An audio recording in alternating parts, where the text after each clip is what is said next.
According to Sun Tzu, who had advised soldiers when small to appear large, to take fright at the enemy's numbers shows a supreme lack of intelligence. And it was his belief that it is only the enlightened ruler and the wise general who will use the highest intelligence for the army for purposes of spying, and thereby they achieve great results. But Americans have experienced 2.5 years in a pandemic declaration. And on its very first anniversary, the president had assured Americans that we know what we have to do to defeat this virus. And he acknowledged that in this global public health crisis, while it was different for everyone, we all lost something.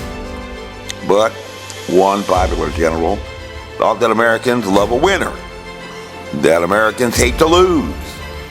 And in closing out his speech to announce the American Rescue Plan, in which the president had made a promise that if we do all of this, if we do our part, if we do this together by July the 4th, there's a good chance you, your families and friends will be able to get together in your backyard or in your neighborhood and have a cookout and a barbecue and celebrate Independence Day.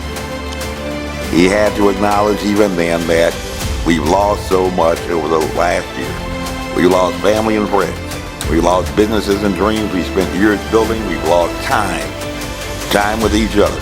And our children have lost so much time with their friends, time with their schools. No graduation ceremonies this spring, no graduations from college, high school, moving up ceremonies.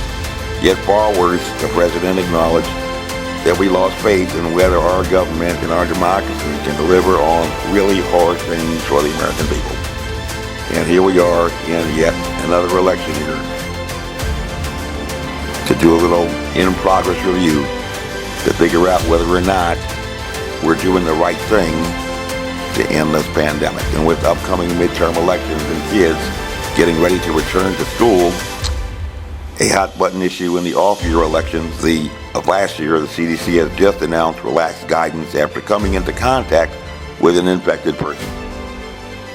And according to news reports from WTBR, these changes, which come more than 2.5 years after the start of the pandemic, are driven by a recognition that an estimated 95% of Americans 16 and older have acquired some level of immunity, either from being vaccinated or infected, agency officials said.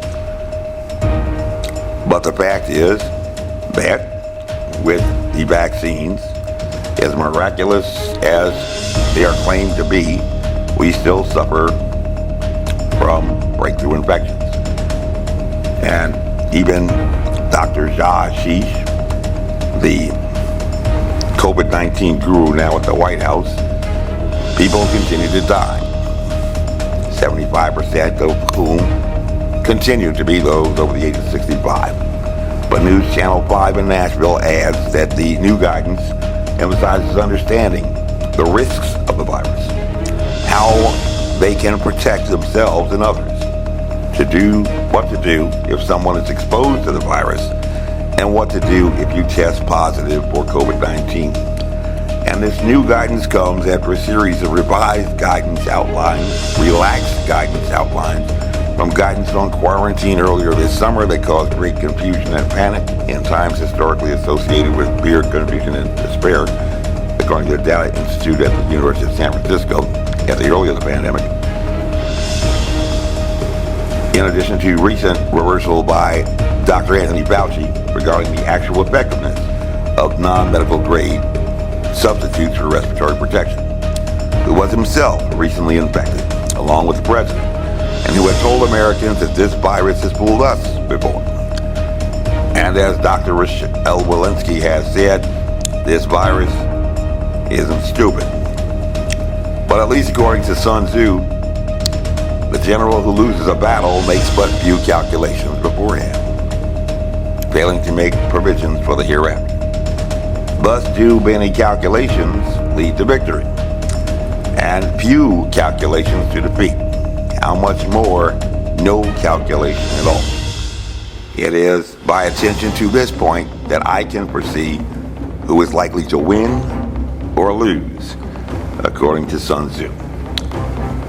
But according to the president, we know what we have to do to defeat this virus. Tell the truth. And pride has often been hurt, but rarely helps. Just as the truth is not always pleasant, but is always necessary. Honesty, we say, is the best policy.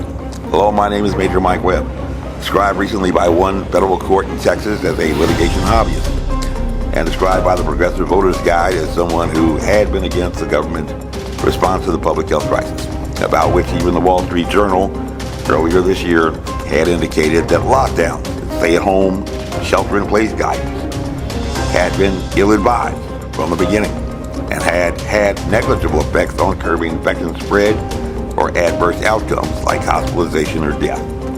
However, 3 decades ago, I had also been essentially a biological warfare planner, giving me a little bit of homework, not have to come up the learning curve, the very steep learning curve of a pandemic while inside it. And doing this and other duties as assigned while serving in echelon above corps strategic counterintelligence with the highest clearance.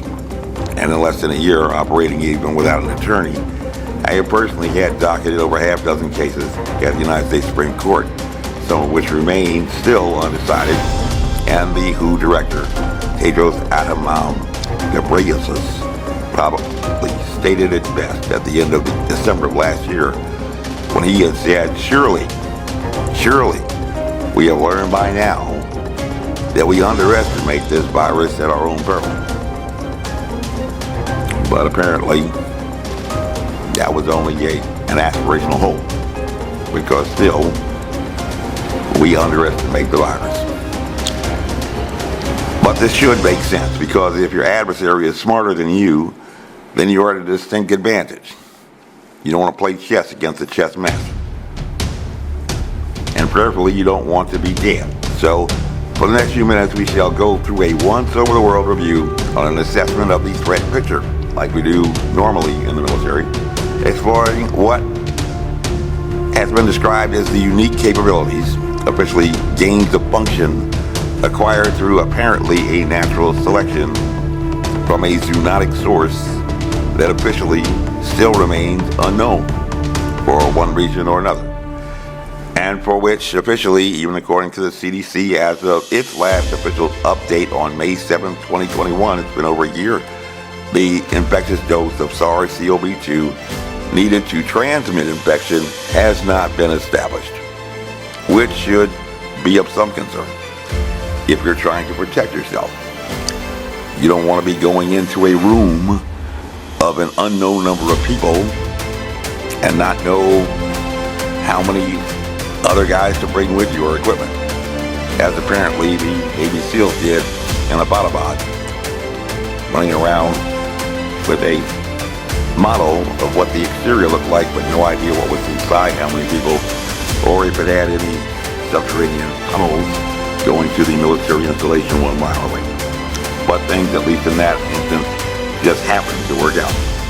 But do you want to rely on luck in a pandemic? You look like an intelligent person. For a moment, pretend, let's say you are the SWAT team going to take down a shooter or a terrorist holding hostages, or let's say you were SEAL Team 6 going after a terrorist in a security compound someplace in the world. One thing that you want to acquire first as need-to-know information is exactly what this threat picture is. What are its capabilities and strengths, as well as its vulnerabilities and weaknesses, so that you can exploit that to your advantage. And you've probably seen enough action movies to see exactly how that might make sense. And science research suggests that all of a sudden, with the emergence of SARS in Hong Kong in 2003, a total of 5 brand new human coronaviruses suddenly showed up on the radar, zoonotically evolving, bringing the total number to 6. And now there are 7. Coronaviruses were first detected in 1932 in chickens, presenting a bronchitis of unknown etiology with a 29% case fatality rate. And it was identified as a chicken coronavirus under an electron microscope in 1936. that device having only been discovered just years before. A chicken coronavirus that looked a lot like the first discovered human coronavirus in 1965, OCE 229. E, a marginal co-infecting agent in the common cold. But every new coronavirus detected since SARS draws a lineage which had primarily nosocomial or hospital settings infections, draws a lineage not just to a bat, but a bat reservoir found in Yunnan, the location of a top secret military-grade virology lab. And while immune evasion may be a new term for many in pandemic, especially with the BA.5 subvariant of the Omicron variant of concern, scientists have been marveling at the immune evasive capabilities of human coronaviruses since the emergence of SARS. This is nothing new. A unique gain of function attributed to its natural success through natural selection. And this virus isn't stupid. With the emergence of the Delta variant, Dr. Walensky had noted the hyper-replication qualities of this novel coronavirus and its ability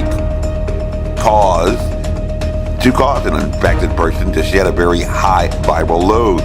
Important terms for epidemiologists. And anyone familiar with elections knows, however, that the name of the game is whoever has the most guys tends to win. You're hyper-replicating, you're going to show up a lot of guys. But in January 2021, Dr. John A. Lidnicki discovered that the virials, measuring between 0.25 and 0.50, a little bit too large for a normal human coronavirus, for this novel coronavirus that Wei Ji had already found to possess an affinity for snakes by February 2020, early in the pandemic, or hadn't even declared yet, an aberration in nature because coronaviruses only infect mammals and birds, not reptiles, have acquired a gain of function that enables them to defy computational fluid dynamics and find each other in the air to mass team huddle for an attack, not against a large area target, but a point target, which increases its probability of success in delivering that required infectious dose that is still unknown. And under a sufficient exposure could be successful at transmitting an infection in an outdoor environment or even to defeat military-grade protection. Neither of which scenarios thus far have occurred for a biological agent that litigation has now determined the government cannot confirm or deny it owns, and for which the observed secondary attack rate is so low that it could only have been deployed as a biological weapon of terror. We don't like to create viruses that we can't control. It's like we didn't want to have an atom that would have a nuclear explosion that we couldn't control. Not being capable of being transmitted from person to person, as was specifically stated in the very first large sample size trace contact study performed by before the declaration of the pandemic, and that a clinical finding that was revalidated in the largest sample size trace contact study to date, over 3 million laboratory confirmed cases. And you look like an intelligent person. This briefing is unclassified, as you were. My name is Major Mike Webb. By God, I am running for U.S. Congress. This year, make the right choice, and we shall make America great again. Carry on.